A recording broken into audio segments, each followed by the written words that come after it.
Every season, dozens of young attackers break through in Europe. Most flash briefly. Very few force the biggest clubs to stop and pay attention. Right now, one name is doing exactly that.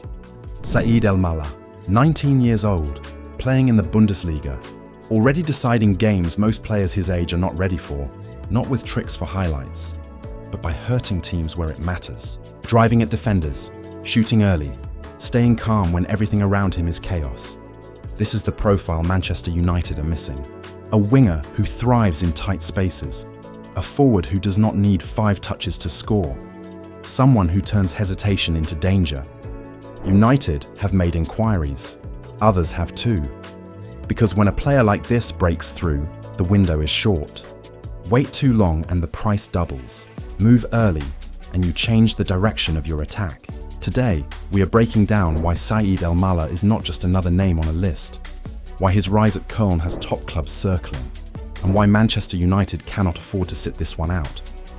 Stay with me. This matters. This is not about effort, and it is not about talent. Manchester United's real attacking problem is balance. On the right, Amad Diallo is not a traditional fullback. In Ruben Amorim's 3-4-2-1, he operates as a right wing-back in a highly attacking role. He pushes high, provides width, dribbles, and often becomes an extra playmaker when he comes inside onto his left foot. But here is the key detail. Even when your right wing-back is that creative, you still need threat on the other side. If all your danger comes from one flank, teams adjust. They shuffle across, load up, and defend with comfort. They know where the chaos is coming from. Through the middle, Cunha adds another layer. As a centre forward or one of the 2 number 10s, he links play, carries the ball through traffic, and disrupts shape between the lines. He causes problems centrally. But he is not a player who stays high and wide and repeatedly isolates fullbacks. Now look at the left. That is where the drop-off shows. On that side, United have relied on wingbacks like Dorgu and Dalot. They offer effort and structure, but not destruction. They are not natural 1v1 wide attackers. They are not players who receive it on the touchline, beat their man from a standing start, and force the entire backline to react. Against low blocks, that difference matters. Without a consistent left-sided isolation threat, United become predictable. Defenses stay compact, slide across, and protect the box. The ball circulates, but the block holds. So the need is not simply another attacker. It is one very specific profile, a genuine explosive dribbler on the left. Someone who turns safe possession into disruption and disruption into chances. That is the gap this story is really about. Once you understand that gap, the links start to make sense. Manchester United are not chasing names. They are chasing a profile, a chaos agent. That is why Antoine Semenyo has been mentioned. Not because United expect to land him, but because he represents the type of forward the club wants. Explosive, direct, aggressive. A player who presses, carries the ball at speed, and makes defenders uncomfortable. Semenyo is proven. He has delivered in the Premier League and can impact games immediately. But United are realistic. They are not favourites in that race. So rather than forcing a move that may never happen, United are doing what smart recruitment teams do. They are pivoting. Alongside monitoring Semenyo, United have been making contact over Saïd El-Mallah. This is not a downgrade. It is a different version of the same idea. El-Mallah offers the same chaos, the same directness, the same ability to break defensive structure. But he does it with youth on his side, a lower entry cost and a far higher ceiling. Where Semenyo gives certainty, El-Mallah gives upside. For a club rebuilding with a long-term view, that distinction matters. El-Mallah is at his best when defenders are close, when the touchline is tight, when the block is set and there is no obvious route through. That is exactly the environment Manchester United face week after week. What stands out immediately is how comfortable he is receiving the ball in crowded areas. His first touch is aggressive, always forward-facing. He does not pause. He commits defenders early, forcing decisions they often regret. That ability to attack from a standing start is crucial. Against low blocks, momentum is the hardest thing to create. El-Mallah creates it himself. One drop of the shoulder, one burst, and the entire defensive shape has to react. Elmalah shoots quickly. He does not need perfect balance or 5 touches to set himself.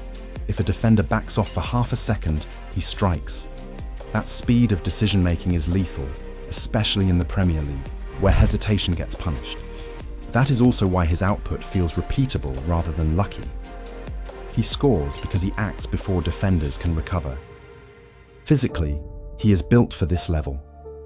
At 6 feet 2 inches, he has the height and strength to ride challenges and the stride to carry the ball through contact. But he combines that size with agility, not stiffness. He can twist, accelerate, and change direction without losing control. In Ruben Amorim's system, this matters. With Ahmad providing threat from the right and Cunha operating inside, Elmalah adds something United do not currently have. A left-sided attacker who stretches the pitch, isolates full-backs, and forces back lines to defend wider than they want to. That changes everything. When a player like Saïd Elmalah breaks through, there is a short window where clubs can still act decisively. After that, the market takes control. Prices rise, competition multiplies, decisions get harder. Right now, Elmalah is still in that window. He is producing in the Bundesliga. He is drawing attention without being fully priced out. He is still viewed as a player with upside, not a finished product. That will not last. If his form continues, the conversation changes. Bundesliga clubs do not sell cheaply once a winger becomes proven at that level. What looks like a smart £30 to £40 million move today quickly becomes a £60 million problem. Manchester United know this pattern. They have lived it before. Waiting does not make these deals safer. It makes them more expensive. There is also a squad reality to face. United's attacking depth has already been tested. Short-term injuries to key forwards exposed how thin the options really are. When the system needs impact from the bench, there are very few senior solutions available. That is not sustainable over a full season. Elmalah does not need to arrive as a guaranteed starter. That is not the point. His value is in what he adds immediately and what he can grow into over time. A player who can change the rhythm of a match from the left. A player you introduce when structure stops working. A player who develops as the system evolves. These are the signings that look obvious in hindsight. The only question is whether United act before everyone else does. Wingers with his profile do not stay under the radar for long. 19 years old, producing in the Bundesliga, physically ready, fearless in 1v1 situations. Every strong performance adds another club to the conversation. Köln know exactly what they have. They are under no pressure to sell and have tied Elmalah down long-term. That gives them leverage and sets a clear floor for negotiations. United are not alone here. Other clubs are watching closely, waiting for the moment when interest turns into a bidding environment. Once that happens, leverage shifts away from the buyer. There is also one detail that keeps surfacing: the situation with Elmalah's brother. Some reports suggest Elmalah would like any move to include a pathway or consideration for him as well.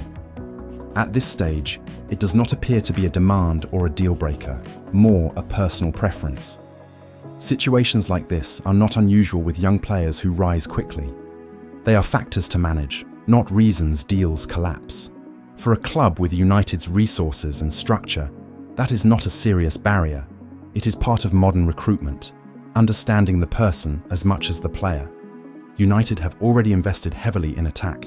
Matheus Cunha, Brian Mbeumo, Benjamin Šeško.